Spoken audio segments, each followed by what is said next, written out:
बन जाए अज्ञान ज्ञान यदि सम्यक दर्शन, महावीर का मूल्यवान यह जीवन दर्शन। आर्य भिक्षु का इसी दिशा में कदम बढ़ा है, ईसा ने जन्मांध व्यक्ति से पाठ पढ़ा है। सम्यक दर्शन उपलब्ध हो जाता है तो अज्ञान भी ज्ञान बन जाता है। सम्यक दर्शन के अभाव में ज्ञान भी अज्ञान बन जाता है। सम्यक दर्शन का मूल संबंध इमोशनल इंटेलिजेंस के साथ है। बहुत पढ़ा लिखा व्यक्ति है, कोई बहुत बड़ा राजनीतिज्ञ है, इंजीनियर है, बहुत से शास्त्रों का किसी व्यक्ति को ज्ञान है, परंतु यदि उसका क्रोध मान माया लोभ शांत नहीं है, यदि उसका जीवन के प्रति दृष्टिकोण अच्छा नहीं है, तो वह ज्ञानी होते हुए भी अज्ञान पूर्ण आचरण कर देता है। वह लड़ाई झगड़ा कर लेता है, दूसरों का तिरस्कार करता है, दुख चिंता तनाव का जीवन जीता है। वह पदार्थ को ही सब कुछ मान लेता है। वह बाह्य वैभव धन संपदा में ही सुख और सम्मान की कसौटी करता है। वह दूसरों को ठग भी लेता है, धोखा भी दे देता है। उसका ज्ञान भी अज्ञान बन जाता है। और जब जीवन में सम्यक दर्शन उत्पन्न होता है तो अज्ञान भी ज्ञान बन जाता है। वह व्यक्ति वास्तव में ज्ञानी बन जाता है। भौतिक जगत में व्यवसाय करने के लिए, राजनीति करने के लिए, पारिवारिक सामाजिक दायित्व का निर्वाह करने के लिए भौतिक जीवन का ज्ञान होना भी जरूरी है, परंतु उसके साथ साथ धर्म का ज्ञान भी होना जरूरी है, आत्मा का ज्ञान होना भी जरूरी है। भगवान महावीर का यह मूल्यवान जीवन दर्शन है कि हमारा दृष्टिकोण सम्यक बने। जब हमारा घटनाओं को, जीवन को, लोगों को देखने का दृष्टिकोण सम्यक होता है तो क्रोध के लिए भी अवकाश नहीं रहता, अहंकार के लिए भी अवकाश नहीं रहता, माया और लोभ के लिए भी अवकाश नहीं रहता। संयम और तप की साधना से दृष्टिकोण निर्मल बनता है। सम्यक दर्शन, सम्यक ज्ञान, सम्यक चारित्र, सम्यक तप, यह वास्तव में समता की साधना है। समता के ही विविध रूप हैं। आचार्य भिक्षु ने इसी दिशा में जिनवाणी का शुद्ध रूप प्रस्तुत किया। उन्होंने धर्म का यथार्थ स्वरूप बताया। उन्होंने बताया कि मोक्ष मार्ग में, अध्यात्म की साधना में दान और दया का संबंध आत्मा की शुद्धि से है। जहाँ आत्मा की शुद्धि होती है, जहाँ भावों की शुद्धि होती है, हाँ जीवन में संयम का विकास होता है। वह दान और दया अध्यात्म जगत में मान्य है। वह जीव के आध्यात्मिक विकास में सहयोगी बनती है। इस संबंध में ईसा मसीह ने एक बार एक जन्मांध व्यक्ति की आँखों का इलाज कर दिया। वह देखने लग गया, परंतु बाद में ईसा मसीह ने देखा कि वह व्यक्ति कामांध होकर किसी स्त्री के पीछे भाग रहा है। ईसा मसीह ने यह अनुभव किया कि व्यक्ति को अंतर्दृष्टि प्रदान करना बहुत जरूरी है। व्यक्ति का दृष्टिकोण सम्यक बने तभी वह जीवन यात्रा को ठीक से जी सकता है। जो जैसा है वैसा देखे, सम्यक दर्शन की सहनानी, क्यों चले निषेधात्मक चिंतन, हो सदा विधेयात्मक वाणी। श्रावक जीवन की सार्थकता नव तत्वों के अनुशीलन से, खाते पीते सोते जगते आवाज उठे अंतर मन से। सम्यक दर्शन की परिभाषा है तत्व के प्रति यथार्थ श्रद्धा होना। वह सम्यक दर्शन कहलाता है। तत्व के यथार्थ स्वरूप को जानना, पदार्थ के यथार्थ स्वरूप को जानना, संबंधों के यथार्थ स्वरूप को जानना, धन संपदा के यथार्थ स्वरूप को जानना, संसार के यथार्थ स्वरूप को जानना, शरीर के यथार्थ स्वरूप को और आत्मा के यथार्थ स्वरूप को जानना, यह सम्यक दर्शन है। यह संसार जैसा है वैसा ही है, परंतु हमारी जैसी दृष्टि होती है, हमें संसार वैसा ही दिखाई देता है। यदि व्यक्ति के भीतर क्रोध का भाव है तो उसे सब और शत्रु ही दिखाई देते हैं। जहाँ चित्त में मैत्री का भाव है तो सब मित्र ही दिखाई देते हैं। यदि व्यक्ति दुखी है, दुख चिंता तनाव से घिरा हुआ है, तो उसे संसार दुखमय प्रतीत होता है। और जब व्यक्ति सुख शांति आनंद में होता है तो ये संसार उसके लिए आनंदमय बन जाता है। हम अपनी दृष्टि का परिष्कार करें, दृष्टिकोण को निर्मल बनाएं। जब दृष्टिकोण निर्मल बन जाता है तो निषेधात्मक चिंतन बंद हो जाता है। दुख चिंता तनाव हिंसा का चिंतन नहीं रहता। व्यक्ति के भीतर लोभ का चिंतन में लोभ नहीं रहता, चिंतन में अहंकार का भाव नहीं रहता, चिंतन में मायाचार नहीं होता, ऋजुता होती है, विधेयात्मक चिंतन होता है, विधेयात्मक वाणी होती है और विधेयात्मक व्यवहार होता है। इसके चिंतन में, इसके वाणी में, इसके व्यवहार में क्षमा मैत्री करुणा अहिंसा का भाव होता है। सत्य प्रामाणिकता ऋजुता सरलता होती है, विनम्रता होती है, संतोष का भाव होता है। श्रावक जीवन स्वीकार करता है, साधक अनुव्रत की साधना करता है। वह अनुव्रत की साधना सार्थक बनती है यदि व्यक्ति नव तत्वों को जान ले, फिर उसका अनुशीलन करे, अपने जीवन में नव तत्वों का अभ्यास करे। वह बार बार नव तत्वों का अनुचिंतन करे, वह बार बार प्रयत्न करे कि मुझे आश्रव को क्षीण करना है, आश्रव का निरोध करना है, मुझे संबर और निर्जरा को पुष्ट करना है, मुझे मोक्ष की दिशा में आगे बढ़ना है, मुझे बंधन मुक्त रहना है, मुझे बंधन कर्म का बंधन नहीं करना है, ये अशुभ अध्यवसायों से राग द्वेष से मुक्त रहना है। इस प्रकार जीवन के प्रत्येक कार्य में, भोजन करते समय अथवा सोते समय, उठते समय, व्यापार करते समय, संबंधों के बीच, समस्याओं के बीच अथवा सुख सुविधा के बीच, हर समय उसके भीतर में नव तत्व के अनुशीलन की बात उठती रहे। जानू जीव अजीव में पुण्य पाप की बात, आश्रव संवर निर्जरा बंध मोक्ष विख्यात। इस छोटे से दोहे में आचार्य श्री तुलसी ने नव तत्वों को संग्रहित कर दिया।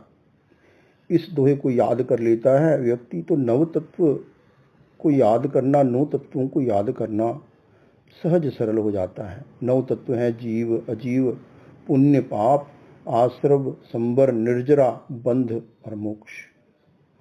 इन नौ तत्वों में जीवन का संपूर्ण विश्लेषण आ जाता है। जीवन में जो हम पुरुषार्थ करते हैं वह भी इसमें आ जाता है, भाग्य का तत्व भी इसमें आ जाता है, मोक्ष की सारी साधना और कर्म का बंधन कैसे होता है, सब कुछ इसमें समाहित हो जाता है। इनमें मुख्य हैं जीव और अजीव। जीव, आश्रव, संवर, निर्जरा और मोक्ष, ये 5 तत्व जीव हैं। अजीव, पुण्य, पाप और बंध ये अजीव हैं। जीव और अजीव दोनों को ही समझना जरूरी है, क्योंकि अजीव तत्व का भी अपना ही महत्व है। हमारे जीवन में अजीव तत्व की महत्वपूर्ण भूमिका है। अजीव तत्व अपने आप में बंधन या मोक्ष उत्पन्न करने वाला नहीं है, राग द्वेष या समता उत्पन्न करने वाला नहीं है। राग द्वेष और समता दोनों ही जीव का स्वतंत्र कर्तृत्व है।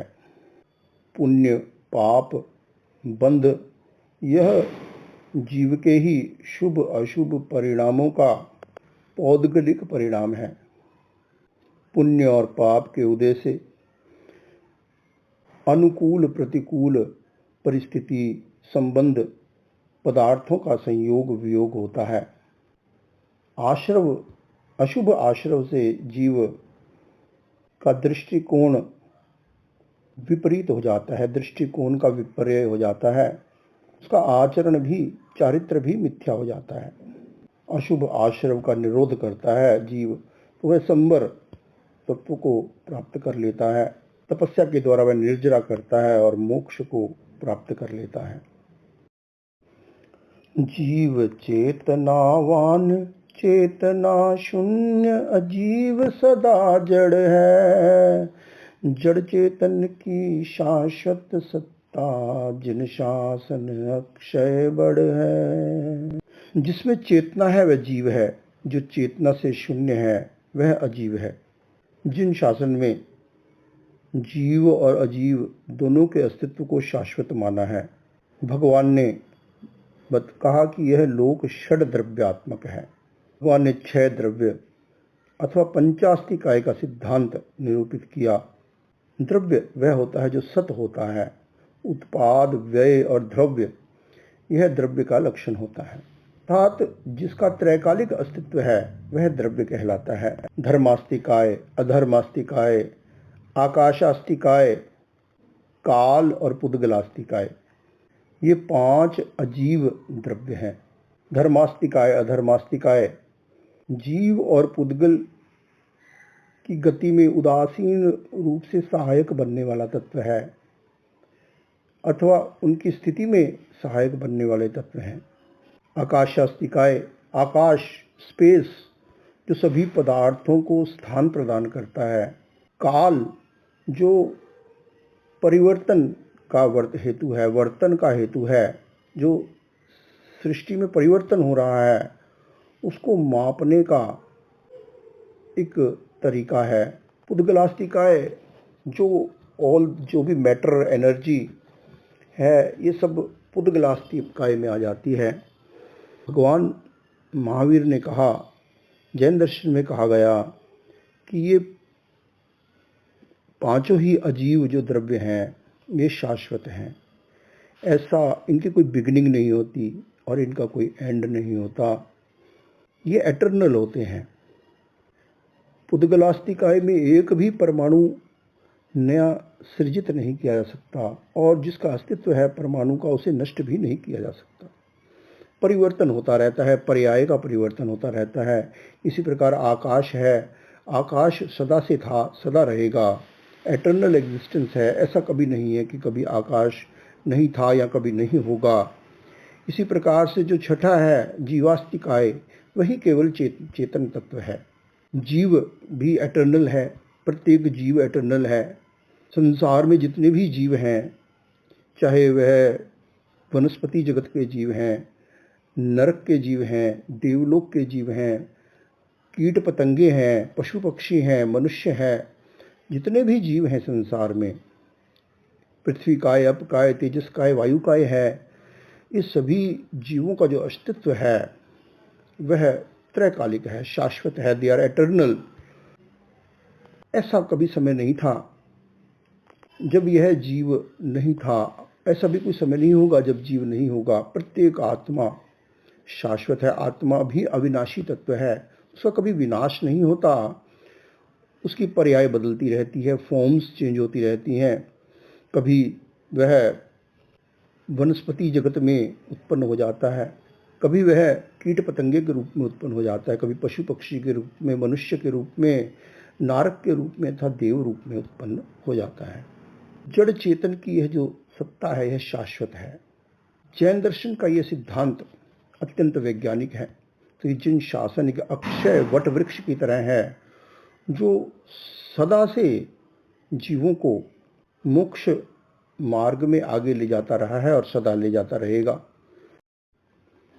पुण्य पाप सुख दुख के कारण कृतकर्णी के ये परिणाम, उदयावली प्रविष्ट शुभाशुभ कर्म वर्गणा के आयाम।